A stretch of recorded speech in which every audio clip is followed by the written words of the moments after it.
چند برسوں سے سفر کے مہینے میں سوشل میڈیا اربعین واق کی تصاویر اور ویڈیوز سے بھر جاتا ہے، جن میں ہر کوئی عراقیوں کے جذبہ مہمان نوازی کو سراہتا نظر آتا ہے۔ لیکن ان تصاویر اور ویڈیوز کے پس منظر میں کیا اہم موقع ہے، وہ اس ویڈیو میں آپ جان سکیں گے۔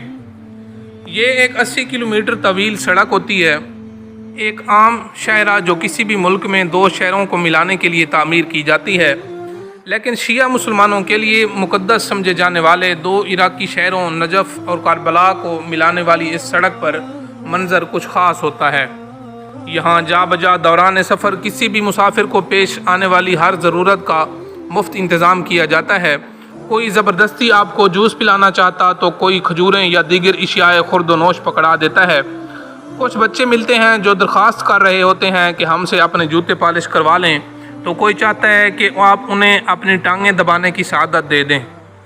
سڑک کے کنارے ایک طرف صوفے لگے ہوئے ہوتے ہیں تاکہ تھکے ہوئے مسافر ان پر بیٹھ کر آرام کر لیں، تو دوسری جانب کسی نے اپنے گھر کے بہترین گدے بچھا رکھے ہوتے ہیں۔ آخر یہ لوگ کون ہیں اور اس سڑک پر یہ ساری چیزیں مفت کیوں بانٹ رہے ہوتے ہیں اور اپنے گھروں کا بہترین سامان سڑک پر کیوں لے آتے ہیں؟ اس موقع پر غریب اور امیر کی تفریق سے بالا تر ہو کر مقامی عراقی زائرین کی خدمت میں ایک دوسرے پر سبقت لے جانے کی کوشش کرتے نظر آتے ہیں۔ یہ منظر عراق میں ہر برس سفر کے اسلامی مہینے میں ہوتا ہے۔ مشی کے نام سے معروف یہ عمل ہر برس لاکھوں افراد نواسہ رسول کے چیلم کے موقع پر نجف سے کربلا کا پیدل سفر کر کے انجام دیتے ہیں۔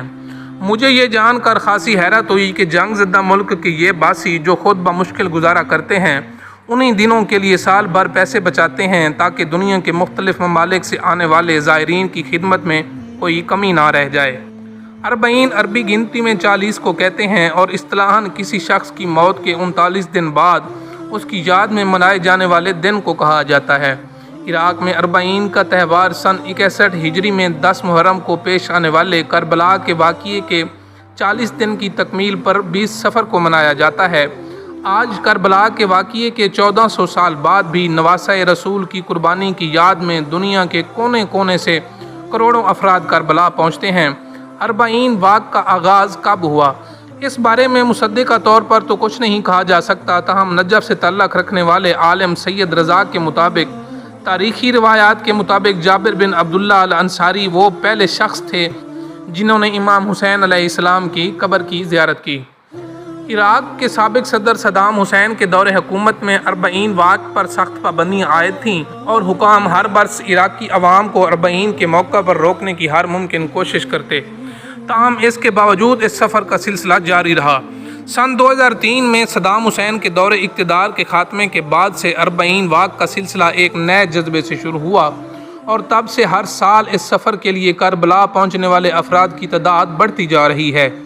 اربعین کے لیے زائرین کی آمد کا سلسلہ تب بھی جاری رہا جب عراق کا ایک بڑا حصہ شدت پسند تنظیم نام نہاد دولت اسلامیہ کے زیر اثر تھا اور بہت سے ممالک اپنے شہریوں کو عراق کے سفر سے اجتناب برتنے کا مشورہ دے رہے تھے۔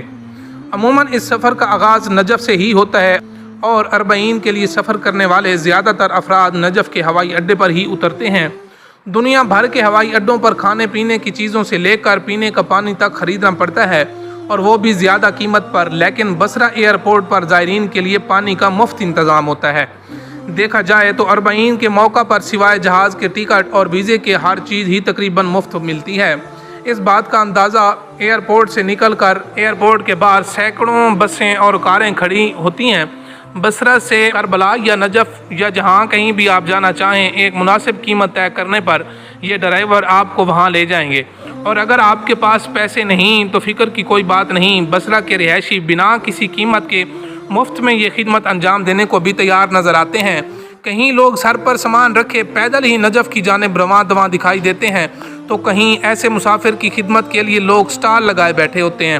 ایسا محسوس ہوتا ہے کہ جیسے اس اہم تہوار میں پورا ملک شریک ہو۔ ہر برس چیلم میں امام حسین علیہ السلام کے موقع پر نجف سے کربلا کا رخ کرنے والوں کی درست تعداد کے بارے میں مختلف اندازے لگائے جاتے ہیں، لیکن ایک محتاط اندازے کے مطابق اربعین کے موقع پر اس علاقے میں 3 کروڑ سے زیادہ افراد کا اجتماع ہوتا ہے۔ نجف سے کربلا کا فاصلہ تقریباً 80 کلومیٹر ہے۔ نجف سے کربلا جانے والی سڑک کو این نجف کے نام سے پکارا جاتا ہے۔ اربعین کے لیے آنے والے زیادہ تر افراد اسی سڑک پر مشی کر کے یعنی پیدل چل کے کربلا پہنچتے ہیں۔ اسی 80 کلومیٹر کی مسافت پر جگہ جگہ موقف لگائے ہوتے ہیں۔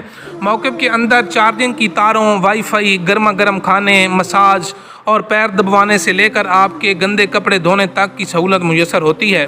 عین نجف پر کربلا جانے والے زائرین کے لیے ہر قسم کے انتظامات کیے جاتے ہیں۔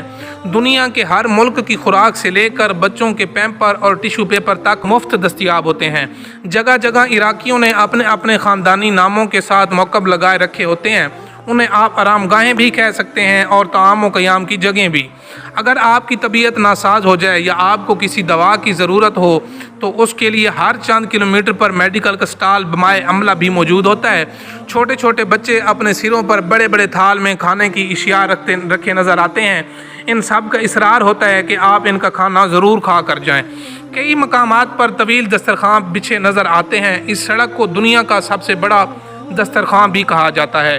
اربعین واق میں جہاں صنف اور عمر کی کوئی تفریق نہیں، وہیں یہ سفر صرف شیعہ مسلمانوں تک بھی محدود نہیں بلکہ ہر مذہب اور فرقے کے لوگ بہمی ہم آہنگی سے رواں دواں نظر آتے ہیں۔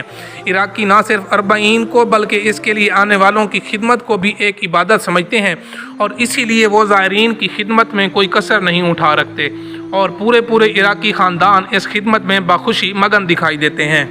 اگرچہ نجف سے کربلا تک سڑک پر کیے گئے 99% انتظامات مقامی عراقی ہی کرتے ہیں، لیکن یہاں تقریباً ہر ملک کا کوئی نہ کوئی سٹال نظر آتا ہے۔ کربلا کی حدود میں پہنچتے ہی ایک چیک پوسٹ پر خواتین کو ایک کمرے میں لے جا کر بٹھا دیا جاتا ہے اور کہا جاتا ہے کہ جب تک آپ کا سامان چیک نہیں ہو جاتا آپ سکون سے بیٹھیں اور چائے پئیں۔ کربلا شاید دنیا کا وہ واحد شہر ہے جہاں کوئی تفریح کی غرض سے نہیں جاتا بلکہ یہاں آنے والے تقریباً سبھی افراد نواسۂ رسول اور ان کے اہل خانہ کی عظیم قربانی کی یاد میں آتے ہیں۔ زائرین ایک طرف سے آتے ہیں اور روزے کو چھوتے ہیں اور سیدھے باہر نکل جاتے ہیں۔ امام حسین علیہ السلام کے روزے میں داخلے کے لیے کل 10 دروازے ہیں اور ہر دروازے پر انتہا کا رش ہوتا ہے۔ اربعین کے موقع پر چونکہ کروڑوں افراد کربلا آتے ہیں اور ہر ایک کا مقصد روزہ امام حسین علیہ السلام تک پہنچنا ہی ہوتا ہے، تو عراقیوں نے ایسا انتظام کر رکھا ہے جس میں آپ کو 2 سے 3 گھنٹے تو لگ جاتے ہیں لیکن ہر شخص روزے تک ضرور پہنچتا ہے۔ نواسۂ رسول کے روزے اور ارد گرد کی گلیوں میں ہر افراد کی زبان پر ایک ہی ورد جاری ہوتا ہے، لبیک یا حسین، لبیک یا حسین۔ ایسا محسوس ہوتا ہے کہ ہر شخص کا امام حسین سے ایک انفرادی تعلق ہے جسے کوئی دوسرا نہیں سمجھ سکتا، اور یہی وہ جذبہ ہے جو دنیا کے کونے کونے سے ہر مذہب کے لوگوں کو کربلا لے آتا ہے اور عراقیوں کے خاندان در خاندان اس خدمت کو عبادت سمجھتے ہیں۔